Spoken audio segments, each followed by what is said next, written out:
بسم اللہ الرحمن الرحیم وبہ نستعین انہ خیر ناصر ومعین الحمد للہ رب العالمین والعاقبۃ للمتقین والجنۃ للموحدین والنار للکافرین والمنافقین والصلاة والسلام والتحیۃ والاکرام علی النبی الأمی المکی المدنی القرشی الہاشمی المطلبی الابتعی مولانا مولا الکونین جد الحسنین ابی القاسم محمد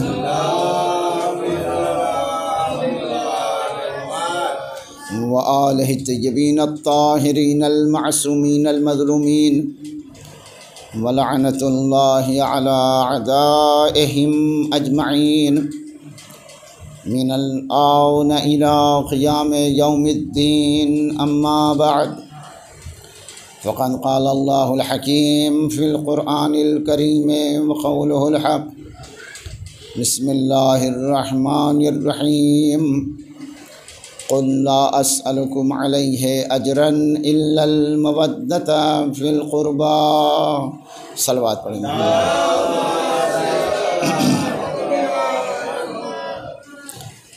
اس آیت کے ذیل میں جن کی مجلس میں کچھ چیزیں گوشگزار کی تھی، اسی بیان کو آگے بڑھاتے ہوئے تاکہ تسلسل برقرار رہے، سورہ شورى میں خداوند عالم نے اجر رسالت کے سلسلے میں پیغمبر کو جو حکم دیا ہے اور پیغمبر سے جو فرمایا ہے، جب لوگوں نے مال دنیا کے ذریعے سے پیغمبر کی محنتوں کا صلہ دینا چاہا کہ حضور آپ بڑی خدمتیں کر رہے ہیں، آپ نے کلمہ سکھایا، آپ نے لوگوں کو راہ حق کی طرف متوجہ کیا، اس کی جزا کے طور پر تاکہ آپ کو دشواریوں کا سامنا نہ کرنا پڑے، ہم اموال آپ کو دیتے ہیں اور جس طرح سے بھی ہو سکے آپ ہمارے اس مال کا استعمال کریے اور اپنے مشن کو آگے بڑھائیں۔ خداوند عالم بتانا چاہتا ہے کہ جو مشن پیغمبر کا ہے وہ تمہارے مال کا محتاج نہیں ہے۔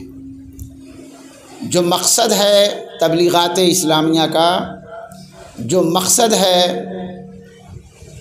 پیغمبر کی محنتوں کا، وہ یہ نہیں ہے کہ تم مال خرچ کرو گے، تم مال دو گے تب وہ خدمتیں انجام دیں گے، نہیں، دین اسلام کو فروغ دینے میں مال کی زیادہ ضرورت نہیں ہے، محبت کی زیادہ ضرورت ہے۔ مالیات کی بنیاد پر دین اسلام فروغ نہیں پائے گا، مالیات میں بہت مضبوط ہو، محبت نہ ہو تو وہ کچھ فائدہ دینے والا نہیں ہے۔ اسی لیے بہت سے لوگ ہیں کہ مال بہت ہے مگر محبت کی کمی ہے، تو جب مال بہت ہو اور محبت نہ ہو تو مال بس دنیا میں ہی سب برباد ہو جاتا ہے، لیکن اگر محبت ہوگی تو وہ قبر میں بھی کام آئے گی، آخرت میں بھی کام آئے گی۔ صلوات پڑھیے محمد وآلہ۔ محبت اصل ہے، مال دنیا وہ بس دنیا تک ہے، البتہ مال دنیا آخرت کا سبب ایک صورت میں بن سکتی ہے کہ مال دنیا کو مذہب پر استعمال کیا جائے۔ مال دنیا کو مذہب پر جب استعمال کرو گے تو اب وہ مال دنیا نہیں رہے گا، وہ مال آخرت میں بدل جائے گا، اس لیے کہ تمہاری نیت آخرت کے لیے ہے، دنیا پرستی کے لیے نہیں ہے، اس لیے نیت پر دار و مدار ہے۔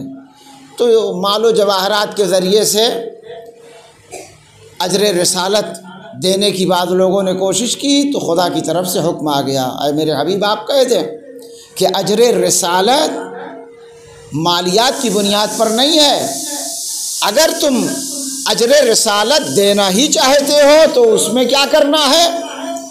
جو ہمارے قرابت دار ہیں ان سے محبت اختیار کرو، اس لیے کہ ہمارے جو قرابت دار ہیں وہی ہمارے مقصد کو پورا کرنے والے ہیں، اور جو ہمارے مقصد کو تتمہ تک پہنچانے والے ہیں، منزل کمال تک پہنچانے والے ہیں۔ جب ان کی محبت تمہارے دل میں ہوگی تب تمہارا دین بھی باکمال ہو جائے گا، تمہاری زندگی بھی باکمال ہو جائے گی۔ صلوات پڑھیے محمد و آل محمد۔ اسی لیے پیغمبر نے جو سوال کیا ہے، لا اسألکم، میں کوئی سوال نہیں کرتا الا یہ کہ جو میرے قرابت دار ہیں ان سے محبت اختیار کرو، تو یہ سوال پیغمبر کا جو امت سے سوال ہے، یہ سوال بڑی اہمیت کا حامل ہے۔ سوال تو بہت سے طریقے ہیں اس کے، کوئی گڑ گڑا کے سوال کرتا ہے، کوئی دوستی میں سوال کرتا ہے، کسی کا سوال حکم کے معنی میں بھی ہوتا ہے۔ مثال کے طور پر ایک دوست سے سوال کرے، ایک گلاس پانی پلا دو، اس کی الگ منزل ہوگی۔ بیٹا باپ سے سوال کرے، 100 روپے دے دیجئے، اس کی الگ منزل ہوگی۔ باپ بیٹا سے سوال کرے، اس کی الگ منزل ہوگی۔ سوال سب ہیں، مگر دوست سے سوال کر رہا ہے، اس کی الگ اہمیت۔ شاگرد استاد سے سوال کر رہا ہو، اس کی الگ اہمیت۔ استاد شاگرد سے سوال کر رہا ہو، اس کی الگ اہمیت۔ سوال سب ہیں۔ دوست سے اگر سوال کر رہا ہے تو وہ دوسری اہمیت اس کی ہے، گزارش میں آ جائے گا۔ دوستی میں سوالات ہو رہے ہیں۔ بیٹا باپ سے سوال کر رہا ہو، شاگرد استاد سے سوال کر رہا ہو، تو یہ سوال گزارش میں بدلے گا، التماس کہا جائے گا، گزارش، وہ دوست والا سوال نہیں۔ اور باپ بیٹے سے سوال کر رہا ہو، استاد شاگرد سے سوال کر رہا ہو، تو اب یہاں التماس اور گزارش کی بات نہیں ہوگی، یہاں حکم کی منزل آ جائے گی۔ توجہ، سوال تو سب ہیں۔ امت پیغمبر سے کچھ سوال کرے، اس کی الگ منزل ہے۔ پیغمبر امت سے سوال کرے، اس کی الگ منزل ہے۔ پیغمبر امت سے اجر رسالت کا جو سوال کر رہے ہیں، پیغمبر امت سے التماس نہیں کر رہے ہیں، پیغمبر امت سے گزارش نہیں کر رہے ہیں۔ پیغمبر اگر سوال کر رہے ہیں تو یہ سوال حکم کی منزل پر ہے، اور حکم کی اگر خلاف ورزی کوئی کرتا ہے تو پھر اس نے گویا اجر رسالت ادا ہی نہیں کیا۔ حکم کی خلاف ورزی اگر ہے تو نماز، روزہ، حج، زکوٰۃ، جو بھی کار پیغمبر ہے اور امت اسے اپنا رہی ہے بغیر اجر رسالت کے، تو یہ کارگر ثابت نہیں ہو سکتا، اس لیے کہ پیغمبر کی مخالفت ہو رہی ہے۔ اس لیے جو پیغمبر نے سوال کیا ہے اس آیت کے ذریعے سے، یہ سوال حکم کی منزل میں ہے۔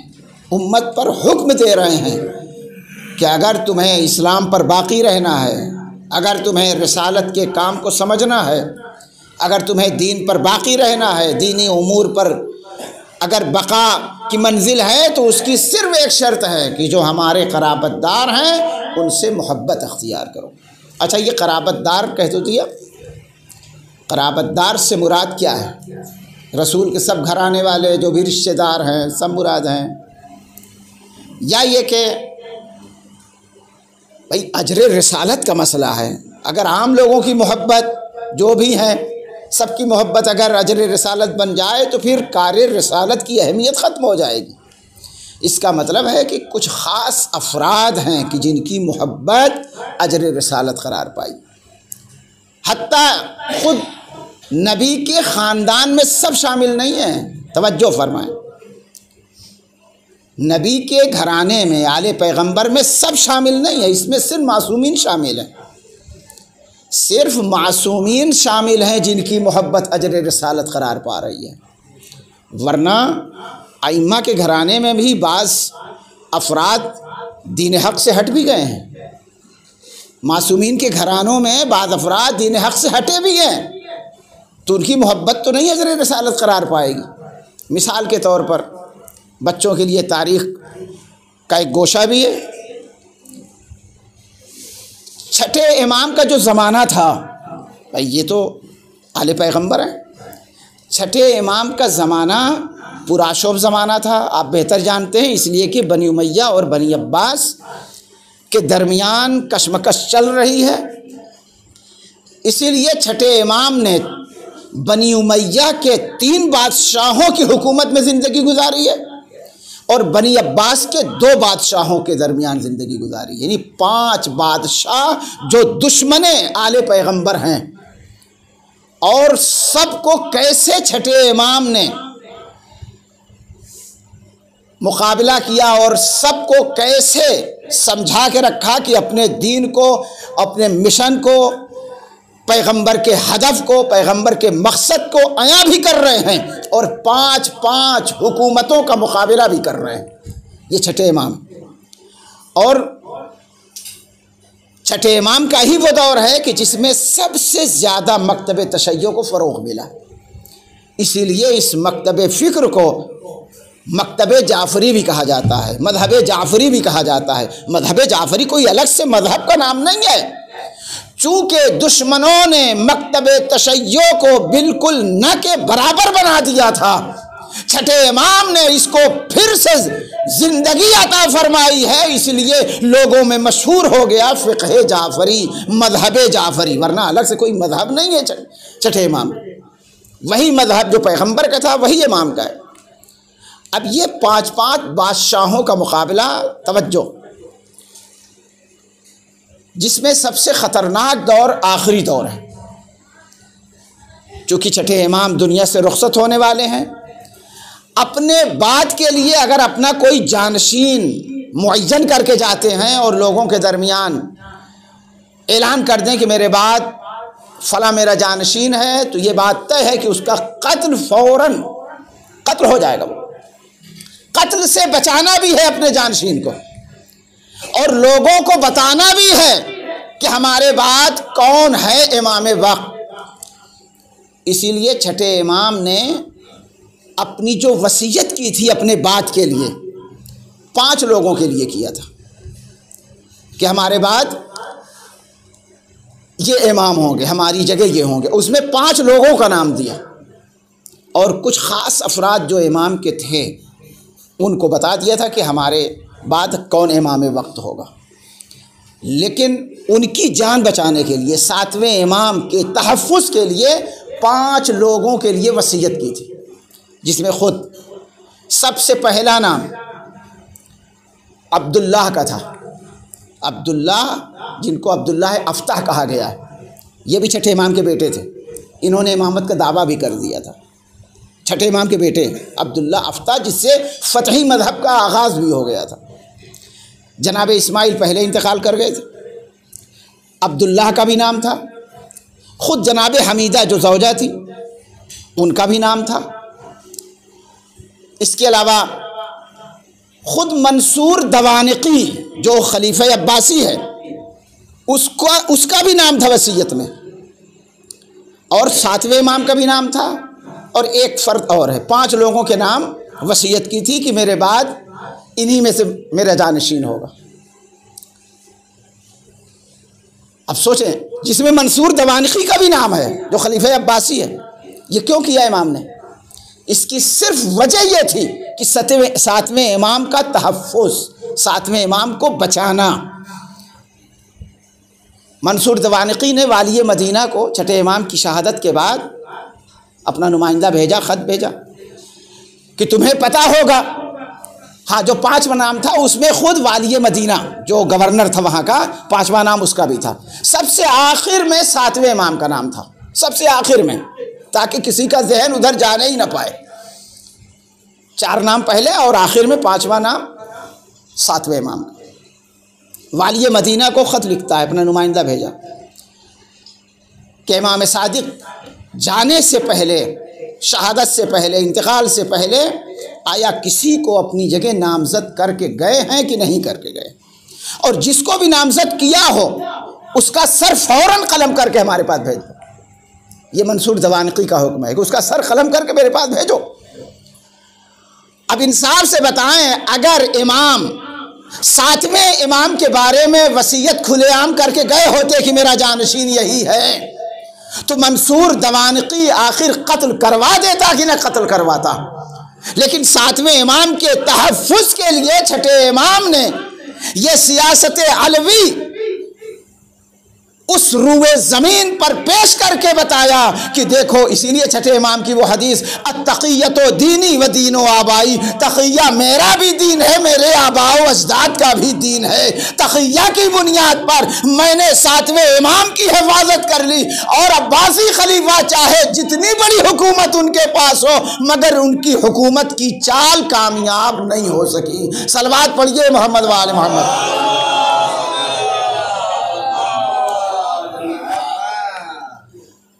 یہی وجہ ہے کہ اس 6 امام کے بعد مسلمانوں میں، اہل مدینہ میں بہت زیادہ اختلاف ہوا ہے امامت کو لے کر۔ اسماعیلی فرقہ اسی بنیاد پہ، حالانکہ اسماعیل کا انتقال امام کی زندگی میں ہو گیا تھا، امام کو پتہ تھا کہ آئندہ کچھ لوگ اسماعیل کی امامت کے دعوے دار بھی ہو جائیں گے، اسی لیے جنازہ تیار کرنے کے بعد لوگوں کو بلا کے دکھایا کہ دیکھو اسماعیل کا انتقال ہو چکا ہے۔ لیکن اس کے باوجود کچھ ہٹ دھرمی پہ اس طرح سے لگ گئے کہ اسماعیل کو امام وقت ماننے لگے 6 امام کے بعد، اور اسی سے فرقہ اسماعیلیہ بنا، جو آگے چل کے 2 حصوں میں تقسیم ہو گیا۔ ایک بورا بن گئے جن کو بوری کہتے ہیں، بامبے وغیرہ میں بہت ہیں، اور ایک جو ہے آغا خانی ہو گئی، وہ انہی کی شاخ ہے۔ اور یہ تو اسماعیل، چونکہ اسماعیل کا انتقال پہلے ہی ہو گیا تھا۔ اب بچے عبداللہ افتح، یہ 6 امام کے فرزند تھے، لیکن ان کے ذہن میں ایک سوال یہ تھا کہ بیٹا، جو بڑا بیٹا ہوتا ہے وہ امام وقت ہے، تو میں تو بڑا ہوں لہذا میں امام ہو جاؤں گا۔ اور عبداللہ افتح نے 6 امام کے بعد امامت کا اعلان بھی کر دیا، یہاں تک کہ فتحی مذہب مدینے میں آغاز ہو گیا۔ توجہ چاہتا ہوں، یہ بچوں کے لیے خاص طور سے سمجھیں اس کو۔ عباسی حکومت میں کس طرح سے مکتب تشیع کو بچایا ہے ہمارے ائمہ نے، اور ہمارے حوالے اس مذہب کو کیا ہے۔ عبداللہ افتح نے اعلان کر دیا اور لوگ انہی کی طرف متوجہ بھی ہونے لگے۔ واحد ایک راستہ ہے امام وقت کو سمجھنے کے لیے، اور وہ راستہ کیا ہے؟ وہ راستہ ہے معجزہ اور کرامت، کیونکہ حکومتیں تو لوگ لے سکتے ہیں مگر معجزہ خود ساختہ نہیں ہو سکتا ہے۔ جو اصل امام ہوگا معجزہ اسی کے پاس ہوگا۔ اسی لیے 6 امام مطمئن تھے، 5 لوگوں کے لیے گرچہ وصیت لکھ دیا مگر مطمئن تھے کہ جو ہمارے چاہنے والے ہیں وہ معجزے کی بنیاد پر اصل امام کو خود پہچان لیں گے، اصل امام کو خود پہچان لیں گے۔ اب ادھر فتحی مذہب کا آغاز کہاں ہو گیا؟ مدینے میں۔ جو بلاد اسلامیہ جس میں امام کے چاہنے والے، جہاں خمس نکالنے والے، جہاں مکتب تشیع پر عمل کرنے والے، اب ان لوگوں کو تشویش ہوئی کہ آخر 6 امام کے بعد امام وقت ہے کون؟ خاص طور سے ایران کی سرزمین خراسان یعنی نشاپور میں اس وقت کے جو امام کے چاہنے والے تھے، ان لوگوں کو زیادہ تشویش تھی کہ آخر 6 امام کے بعد امام وقت ہے کون؟ ہم لوگ کس کے سہارے جیئیں؟ ہم کس کو اپنا امام مانیں؟ امام تو ماننا ہے۔ تو واحد ایک راستہ تھا کہ مدینے جاؤ، دعوے دار تو عبداللہ افتح بھی ہیں، اور ادھر جو ہے 7ویں امام کے لیے کچھ لوگوں نے، چونکہ امام خاص افراد سے بتا چکے تھے کہ ہمارے بعد یہ امام وقت ہوں گے، بہت جو معتبر افراد تھے ان کو بتایا تھا، یہ بھی خبر تھی کہ 7ویں امام وقت ہے۔ اب اہل نیشاپور پریشان ہیں کہ ہم ان کو امام مانیں کہ ان کو امام مانیں۔ شہرت کس کی ہو گئی ہے؟ عبداللہ کی ہو گئی ہے۔ نیشاپور کے مومنین کو خمس کی رقم بھیجنی ہے، اور خمس کی رقم بھیجنے کے ساتھ ساتھ انہیں امتحان لینا ہے، اس لیے کہ پیروی کا معاملہ ہے، دین کا معاملہ ہے، مذہب کا معاملہ ہے، امامت کا مسئلہ ہے، ہم کس کو امام وقت مانیں؟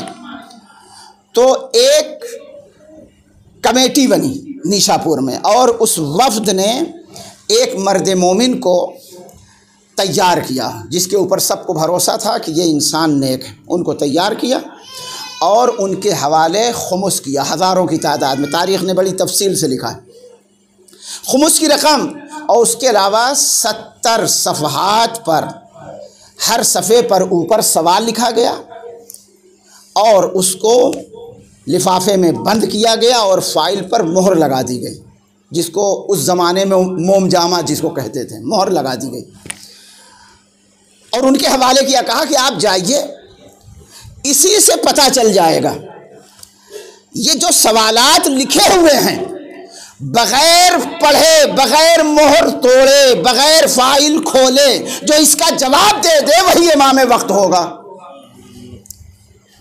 اس لیے کہ معجزہ ہی وہ چیز ہے کہ جس کی بنیاد پر اصل امام کو ہم سمجھ سکتے ہیں، ورنہ دعوے دار تو بہت ہو سکتے ہیں۔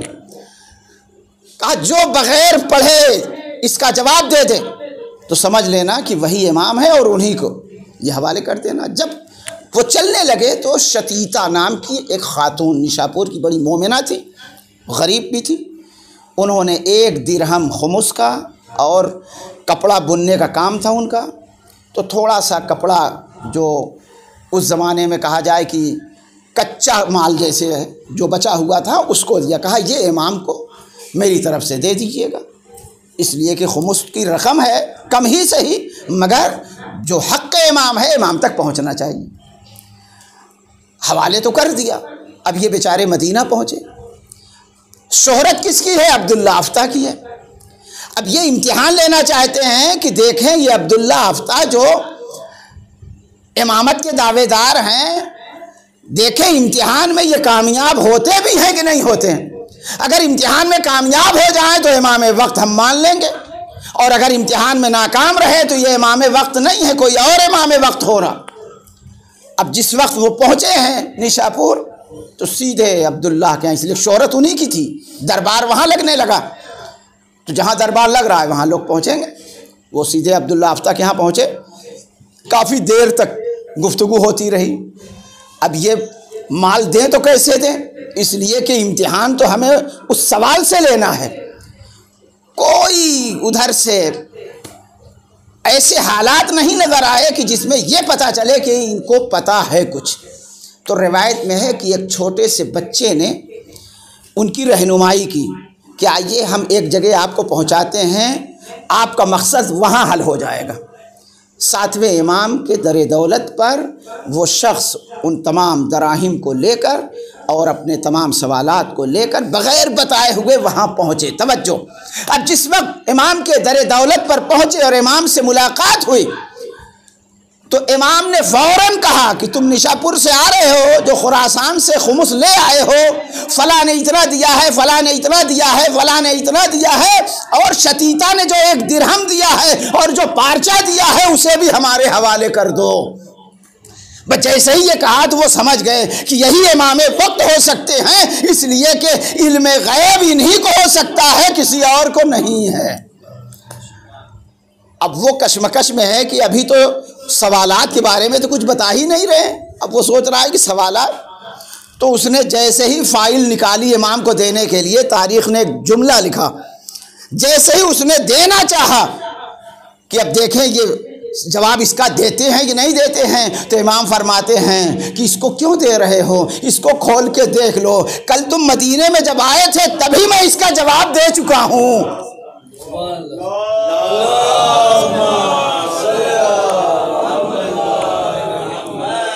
میں کل ہی اس کا جواب دے چکا ہوں۔ اب جو مہر توڑی گئی تو دیکھا کہ سوالات کے نیچے جو صفحہ سادہ تھا سب بھرا ہوا ہے اور سب میں جواب تحریر ہے۔ اسے یقین ہو گیا کہ امام وقت یہی ہیں۔ اس کا مطلب کیا سمجھے؟ اس کا مطلب یہ ہے کہ حکومت اور خلافت اور امامت کا دعویٰ کرنا اور ہے، لیکن امامت کی منزل پر فائز ہونا اور ہے۔ جہاں کرامتیں ہوں گی، جہاں معجزات ہوں گے، وہی امام وقت ہوگا۔ صلوات پڑھیے محمد۔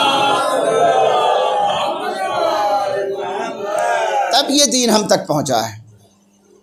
آج جو قرآن ہمارے پاس ہے اہل بیت کی محنتوں کا نتیجہ ہے، ان کی قربانیوں کا نتیجہ ہے۔ اب امام نے اس رقم اور ان سوالات کے بارے میں کیا کہا وہ قابل توجہ ہے کہ اگر ہماری نیت صاف ہے، اگر ہماری نیت میں پاکیزگی ہے، اگر ہماری نیت میں خلوص ہے تو امام ہماری محنت کو رائگاں نہیں جانے دیں گے۔ امام نے شتیتا کی رقم لے لیا، کم تھی، 1 درہم تھی، اور لوگوں کی رقم واپس کر دیا، کہا لے جا کو واپس کر دو، ہم نہیں لیں گے۔ اب وہ حیران ہو، لیکن اب امام کا حکم ہے، اس کو یقین ہو گیا کہ امام وقت تو یہی ہیں، کہا واپس کرو۔ وہ لے کے گیا۔ اس کے بعد امام گھر میں جاتے ہیں، اور جانے کے بعد ایک تھیلی لے کے آئے جس میں 40 درہم تھے۔ امام نے کہا یہ میری طرف سے بطور تحفہ شتیتا کے حوالے کرو، اور بتانا کہ بس 19 دن اور وہ زندہ رہے گی، اس میں سے 24 درہم خرچ کرنا ہے، اتنا صدقہ دینا ہے۔ اور جو کپڑا تھا، کہا یہ کپڑا میرے کفن سے جو اضافی تھا وہ ہے جسے میں اسے کفن کے لیے دے رہا ہوں، 19 دن کے بعد وفات ہو جائے گی۔ اور یہ گھر کا تیار، میری ہی زمین پہ جو کتان تیار ہوئی اس سے میری بہن نے اس کپڑے کو تیار کیا ہے، اور یہ بطور کفن میں دے رہا ہوں، لے جا کے شتیتا کو میری طرف سے یہ تحفہ دے دینا۔ اس نے کتنا بھیجا تھا؟ 1 درہم۔ یہاں سے 40 درہم، اور اس کے بعد توشہ آخرت کفن دیا جا رہا ہے، اور باقی جو زیادہ مال آیا تھا سب واپس کر دیا، 50,000 درہم اور کچھ اور بھی تھا وہ واپس کر دیا۔ اب کیوں واپس کیا وہ ذرا سوچیں۔ ہمارا مال بارگاہ امام میں قبول ہو جائے یہ بہت بڑا کمال ہے۔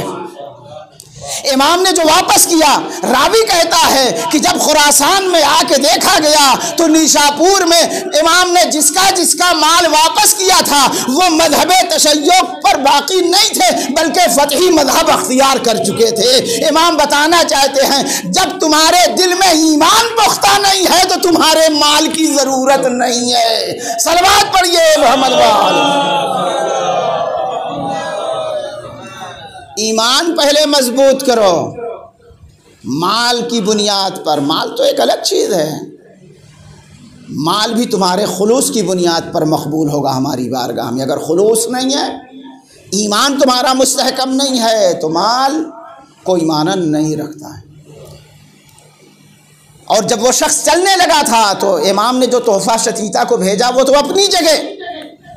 امام نے کہا 19 روز کے بعد جب شتیتا کا انتقال ہوگا تو نماز جنازہ میں پڑھاؤں گا۔ یہ 7ویں امام نے فرمایا، نماز جنازہ میں پڑھاؤں گا۔ کہاں؟ نیشاپور کہاں؟ مدینہ کہاں؟ کہاں نماز جنازہ میں پڑھاؤں گا۔ 19 دن گزرے، جیسے جیسے امام نے بتایا تھا ویسے ویسے اس نے درہم و دینار اپنا خرچ کیا، جتنا صدقہ نکالنے کے لیے کہا تھا اتنا صدقہ نکالا۔ 19 دن کے بعد انتقال ہو گیا۔ اب جب وہ مومنہ دنیا سے رخصت ہو گئی تو یہ راز تو یہی شخص جانتا تھا کہ امام نے کہا ہے کہ نماز جنازہ پڑھانے کے لیے میں آؤں گا۔ اب نماز جنازہ کا وقت ہوا، اس کا دل بار بار امام کو یاد کر رہا ہے کہ امام نے وعدہ کیا ہے امام آئیں گے ضرور۔ سب جنازے کی طرف متوجہ تھے مگر یہ شخص ادھر ادھر دیکھ رہا تھا کہ امام ابھی تک آئے نہیں، امام ابھی تک آئے نہیں۔ لیکن اس کی نگاہوں نے دیکھا کہ ایک ناقہ سوار چلا آ رہا ہے، اور لوگوں کی نگاہوں نے نہیں دیکھا، اور وہ ناقہ سوار آ کے ناقے سے اترتا ہے، جنازہ رکھا ہوا ہے، اور جا کے امام نماز جنازہ پڑھاتے ہیں۔ لوگوں نے نماز جنازہ تو پڑھ لی اور سب کی نگاہوں سے وہ اوجھل ہو گئے، لیکن لوگ ایک دوسرے سے پوچھنے لگے کہ یہ کون تھا جو نماز جنازہ پڑھا کے اور ہماری نگاہوں سے اوجھل ہو گیا۔ عزیزو، اگر اہل بیت کی محبت میں ہم اپنے ایمان کو پختہ کر لیں تو جتنا ہم یاد کریں گے اس سے زیادہ اہل بیت ہم کو یاد کرتے ہیں۔ صلوات پڑھیے محمد وآلہ۔ شرط یہ ہے کہ ہم دل سے ان کو مانیں۔ اسی لیے روایات میں ہے کہ جو ہمارے چاہنے والے ہیں جب دنیا سے رخصت ہوتے ہیں تو جنازے میں پہنچتا ہوں، قبر میں پہنچتا ہوں، اب انسان جتنا مخلص ہوگا، کتنے علماء کے جنازے کے لیے آخری امام کے بارے میں لکھا جاتا ہے، تو امام آتے ہیں، ایسی بات نہیں، لیکن ہمارے اندر خلوص ہونا چاہیے، ہمارے اندر اتنا ایمان کی پختگی ہونی چاہیے کہ امام ہماری طرف متوجہ ہوں۔ ایمان جتنا مضبوط ہوگا، جو عقیدہ ہم لوگوں کا ایسے نہیں ہے کہ سرہانے آتے ہیں، جب جانکنی کا عالم ہوتا ہے تو امام آتے ہیں، ہو سکتا ہے کوئی چیزیں امام کہاں ہیں، مثلا نجف میں دفن ہے، کہاں کہاں پہنچیں گے؟ عزیزو، کشش کتنی ہے یہ ہمارا امتحان ہے، ہمارے اندر جتنی کشش ہوگی امام ضرور پہنچیں گے۔ جناب سلمان فارسی مدائن میں انتقال ہوا اور مولا کائنات پہنچے کہ نہیں پہنچے؟ تاریخ میں ہے کہ قمبر سے مولا فرماتے ہیں کہ سلمان کا انتقال ہو گیا، 1 2 3 4 کرتے 10 قدم یا 10 گنتی روایت میں ہے کہ امام نے کہی ہے۔ اس کے بعد قمبر کی آنکھ جو کھلتی ہے تو کیا دیکھتے ہیں؟ سلمان کے دروازے پہ ہیں مدائن میں۔ جناب سلمان کے اوپر چادر اڑائی جا رہی تھی جس وقت مولا کائنات پہنچے۔ کتنی تیز رفتاری سے پہنچے، ان کی تیز رفتاری کا تصور ہم نہیں کر سکتے، وہ نورانی شخصیتیں ہیں۔ تصور کرنا ہو تو پہلے یہ سوچو کہ جو نبی معراج پر جا کے اور آ سکتا ہے اور زنجیر در ہلتی رہے پتہ نہ چلنے پائے، تو ان کا جانشین علی بھی ہر جگہ بالین میت پر پہنچ سکتا ہے۔ صلوات پڑھیے محمد